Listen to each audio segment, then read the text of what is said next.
Good morning, mathematicians. I hope you're having a beautiful weekend. And I just wanted to record a quick video that showed you a couple of quick tricks on how to get online with your students using Google Meet. And so the quick essential first thing here would be to get onto your Google Classroom. There's a new feature that just got added into our Google Classrooms that I want to let you know about that can make this whole thing easier. If you look at my Google Classroom, you'll see here where I've got the name, I've got the class code, and this is something that you probably don't have unless you already enabled it. You've got a Meet link. So you see this Meet link right here. This Meet link is beautiful because if you just click on it, it'll just allow students to immediately go to a Meet. Now to get a Meet link for one of your classes, just go to the class, click on the little gear wheel here for the settings, and scroll down to where you see it'll say something about like Google Meet or something. I don't remember what it initially said because I already clicked the button and it now enabled the feature for me right here. And then there's a Meet link which you could click and you could copy if you wanted to directly from there. But as soon as you click to enable that and it's visible to students, when you hit save, all of a sudden, again, it'll pop up right here. So this is great.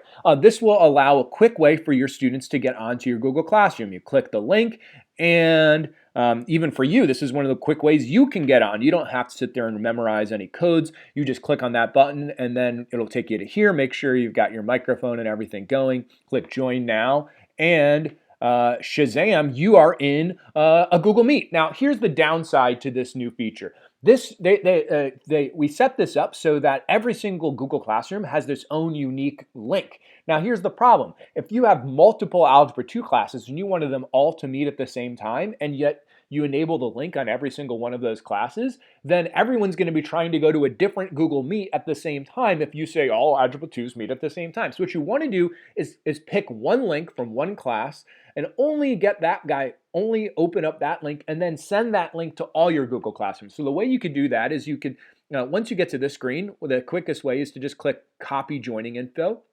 Go back to Google Classroom, and then pick another class. All right, I only teach AP Stat, but let's say I picked on Math Department was another class that I had, and then I went to make an announcement, and then I could copy, paste, and Shazam, I got all that information there. In fact, I'm going to add an extra step. I'm going to copy this information. I'm going to hit copy that, and I'm going to click add link, and then I'll paste the link there and click add link. And so now when I post this out, I'm not going to actually post it because you guys aren't going to be joining us. But if I post out this link, it'll have the information right there and that stuff there. And here's one of the key things, that it's essential that you that when you set up this Google Classroom stuff, that you tell kids a link to go to at a particular time. The school district is not telling them where to go. The school itself is not telling them where to go. Oh, the only thing the school said is that at this time, you should be paying attention to your math classes from 9 to 10:30 every single morning, or excuse me, not every single morning, every single B day. So your job is to make sure that you send out a link and a time for your students to meet a specific time, right? And so you can add to this, be like, good day, right? We will meet at 9:30 a.m. on Tuesday, Thursday, or something like that, and post that out to your students so that they know that at 9:30 a.m. Tuesday, Thursday, they can click on the link that you posted here. And so again, do that for every class that you want to meet at the exact same time. And then hopefully the students will find their way there, right? If you have additional questions on how to do that, let me know. I'll be happy to talk to you personally and walk you through it. So that's the first thing. Now, a couple of quick tricks. First thing is that when you start a Google Meet, I highly recommend that you do your Google Meets with a headphone, and preferably a headphone that has an external mic. The microphone built into your computer is lousy. It's not so good. It sounds really tinny most of the time. It sounds very computerized. It's trash. It's much better for you to use one of these mics. And you probably notice that even as I move this mic around, and if I hold it a little closer to my face like this, the audio quality even goes way up. So even the junk microphones that are built into like headphones for your cell phones are way better than just using the thing that's built into your computer. I highly recommend that. Plus, you using the headphones will allow better sound isolation so that if students are communicating in addition to just yourself, you're going to hear the audio way better there than you will through the speaker. So I recommend you use a pair of headphones. Second thing here is I highly recommend you keep the chat going at all times, right? And so click on the chat box, and if you on the one side you'll see all the people on. It's only me. I'm very lonely right now. That's okay. I'm fine. And here you've got all the people that are logged in. You can take a look and see who all they are. And then if you go over here to the chat, you'll see here the chat for people that are chatting stuff. So it'd be like, hello, right? Hi, how are you doing? Like, do number 4 again. Someone. So you could have students who are typing stuff here in the chat. And this is the number one way that I have students communicate with me during a live class. Instead of having their mics open and their videos on, tell them to keep that stuff off. Just have them type stuff in the chat and make sure your chat window is always open so that you can see what's going on there, right? Again, the way you get to it is if you're on this screen, you just click on the little chat box and Shazam, there you go, you can see stuff. Now, another thing I recommend doing is recording the lesson. So you can record the meet. If you click this record meet button right there, make sure all your students keep their videos off. You're not allowed to have recordings of students when their videos are on, but make sure you've got that going.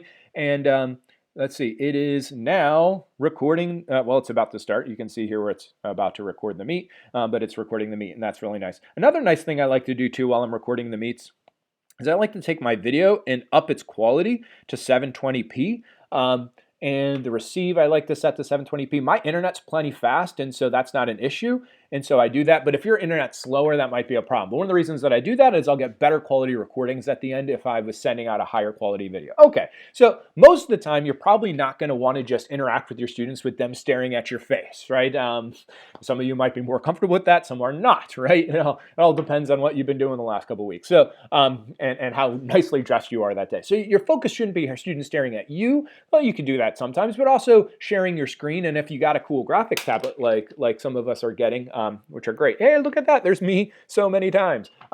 Then you can use the graphics tablet to, show that things that you're writing down and show like PowerPoints and calculators and stuff like that. So if you want to present, you click on this little button down here that says present now. And I'm always presenting my entire screen because that way I'll be able to quickly switch back and forth between using the calculator and using my Canvas surface that I'm using Sketchbook to write stuff, but it switched between all these things. Now, notice that the chat is not present. Here's a fundamental thing. When you share your screen, this hint I cannot underestimate, right?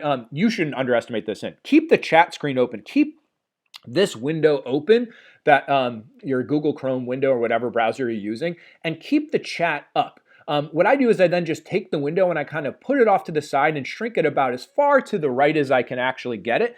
And that will keep this chat window up at all times, even when I'm doing other stuff. If I then open up, say, a sheet here, so let's see here. Here I've got like a sheet that I can use to write stuff. Then I can take this sheet, that's this canvas from Google Sketchbook. It's not Google, actually. It's just Sketchbook. And I'm going to put it over here on the side so that I can simultaneously see what's going on with the chat on this side, and then I have a canvas to write on. So now if I'm actually doing some teaching, let me get more of my colors here. I could start off with this, and we could say, here, today we're going to learn in Algebra 2, we're going to learn about logs, right? Oh, yay, logs. Logs are the best, right? You already knew something like 3 squared equals 9, right? And so if I said something like 4 to some power equals 64, hopefully you know what that answer is, right? But let's say you wanted your calculator to tell you your answer. Then you would have to somehow be able to solve for whatever that is. Well, that's what logs do. Logs, say log base or whatever you had right here. So let me get a different color.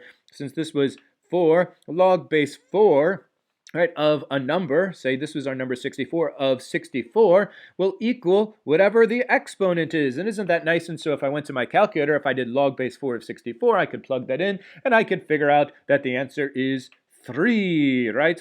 Isn't that beautiful? So I could be teaching here, and then if a student has a question and they type it in and they say something like, what? I don't get it, right? And then you can say, oh, you don't get it. Let me teach it to you again while I'm talking, and you can see what I'm writing, right? And so, again, this is essentially a way that you can make sure that you, again, keep that chat window open on the side, have some type of canvas over here. If you have a calculator, take your calculator and make sure it doesn't cover your chat, put it wherever.